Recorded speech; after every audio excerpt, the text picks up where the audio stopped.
पटना का एक युवक और युवती दोनों संभोग करते हैं कार के अंदर और उसके बाद खुद को जूतों से मारते हैं, शरीर को खरोचते हैं और अर्धनग्न होकर एक जहरीला पदार्थ खा के अपनी जान दे देते हैं।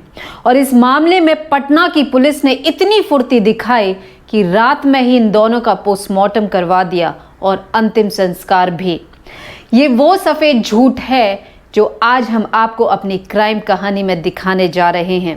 नमस्कार, मैं हूं श्रद्धा राय और आप देख रहे हैं द चाणक्य। 2 जुलाई 1999 शिल्पी उस दिन अपने घर से इंस्टीट्यूट के लिए निकलती है। रास्ते में उसे अपने बॉयफ्रेंड गौतम सिंह का फ्रेंड कार में लिफ्ट ऑफर करता है। गौतम सिंह डॉक्टर BN सिंह का लड़का जो कि लंदन में रहते थे और उनके संबंध भारत के राजनेताओं से काफ़ी अच्छे थे। क्योंकि गौतम को पॉलिटिक्स में इंटरेस्ट था और वो RJD का युवा नेता भी रहा, इसीलिए वो भारत में ही रहता था। गौतम सिंह की दोस्ती पार्टी के नेता और MLA साधु यादव से थी। साधु यादव यानी कि तत्कालीन चीफ मिनिस्टर राबड़ी देवी के भाई और लालू प्रसाद यादव के साले। गौतम की दोस्ती साधु यादव से काफ़ी घनिष्ठ थी। इसी वजह से गौतम ने अपनी गर्लफ्रेंड शिल्पी को साधु यादव से मिलवाया था। शिल्पी जैन कार में बैठकर इंस्टीट्यूट के लिए चली जाती है, पर देर रात तक वो जब घर नहीं लौटती है तो उसके मम्मी पापा रिश्तेदारों में, पड़ोसियों में और दोस्तों से उसकी जानकारी निकालते हैं। पर जब कोई जानकारी हाथ नहीं आती है तो वो पुलिस स्टेशन जाके कंप्लेंट लिखवाते हैं और पुलिस भी उसके बारे में कोई सुराग नहीं ढूंढ पाती है। और अगले दिन 3 जुलाई 1999 को फैजर रोड पटना क्वार्टर नंबर 12 की पार्किंग में एक कार के अंदर गौतम और शिल्पी का शव सेमी न्यूड कंडीशन में पाया जाता है। और क्वार्टर नंबर 12 साधु यादव यानी कि लालू प्रसाद यादव के साले का था। देर शाम को पुलिस भी वारदात की जगह पे पहुंचती और पाती है कि कार में शिल्पी और गौतम का शव है। शिल्पी ने सिर्फ टी-शर्ट पहन रखी थी और गौतम के शरीर पे कोई भी कपड़ा नहीं था। उन दोनों के शरीर पे खरोचें थी और जूतों के निशान भी मिले। ठीक उसी समय पे साधु अपने लोगों के साथ पहुंच जाता है। काफ़ी हंगामा होता है। पुलिस भी जल्दी जल्दी में दोनों के शव को रात में ही पोस्टमार्टम के लिए भेज देते हैं।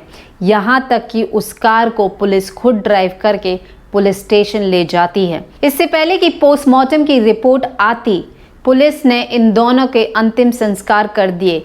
यहाँ तक कि गौतम के पेरेंट्स जो कि लंदन में रह रहे थे, उनके आने का इंतज़ार भी नहीं किया और ये डिक्लेयर कर दिया कि गौतम और शिल्पी ने अपनी खुद की जान ली है।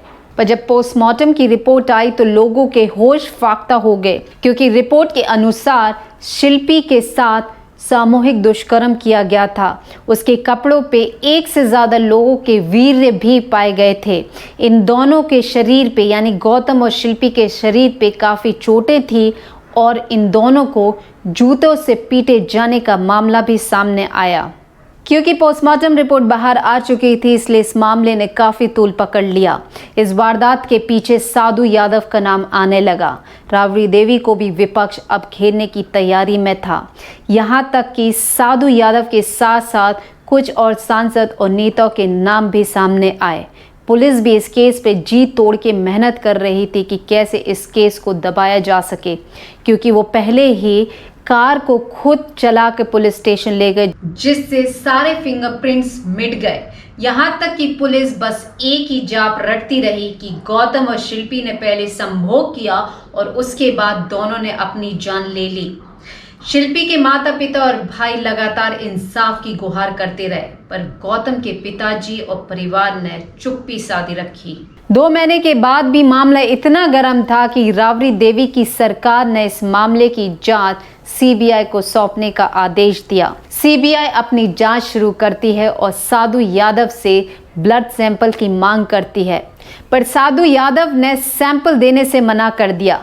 CBI 4 साल तक इन्वेस्टिगेशन करती रही, सबूतों को जुटाती रही और नतीजा निकला 0। और 2003 में सीबीआई अपनी रिपोर्ट सौंपती है।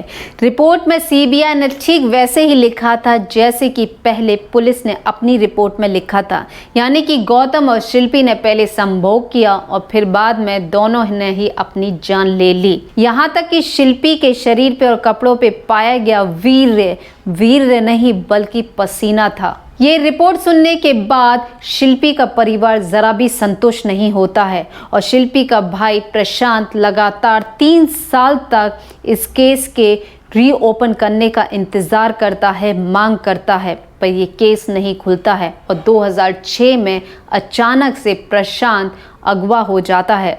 पुलिस कंप्लेन की जाती है पर 2 दिन के बाद खुद ब खुद वापस भी पहुंच जाता है घर पर उस दिन के बाद से प्रशांत ने कभी अपना मुंह नहीं खोला। अब प्रश्न ये खड़े होते हैं कि आखिर वो कौन था जिसने सबसे पहले पुलिस को इस वारदात के बारे में बताया और कैसे साधु यादव को तुरंत ही इस मामले में भनक लग गई। कैसे साधु यादव अपनी मनमानी करते रहे और उन्होंने अपना ब्लड सैंपल जांच के लिए नहीं दिया। आखिर प्रशांत के साथ ऐसा क्या हुआ कि उसने दोबारा इस मामले में मुंह नहीं खोला? क्यों गौतम के पिता, जिनके आरजेडी से काफ़ी घनिष्ठ रिश्ते थे, संबंध थे, फिर भी उन्होंने अपने लड़के के लिए कभी भी आवाज़ नहीं उठाई? इन सब प्रश्नों के ऊपर एक सबसे महत्वपूर्ण प्रश्न खड़ा होता है कि आखिर पुलिस के ऊपर ऐसा कौन सा दबाव होता है जो उन्हें रोकता है उस कसम को याद दिलाने में जो उन्होंने फोर्स ज्वाइन करते टाइम ली थी कि मैं सच्ची श्रद्धा, निष्ठा और ईमानदारी से अपना कर्तव्य निभाऊंगा। जय हिंद।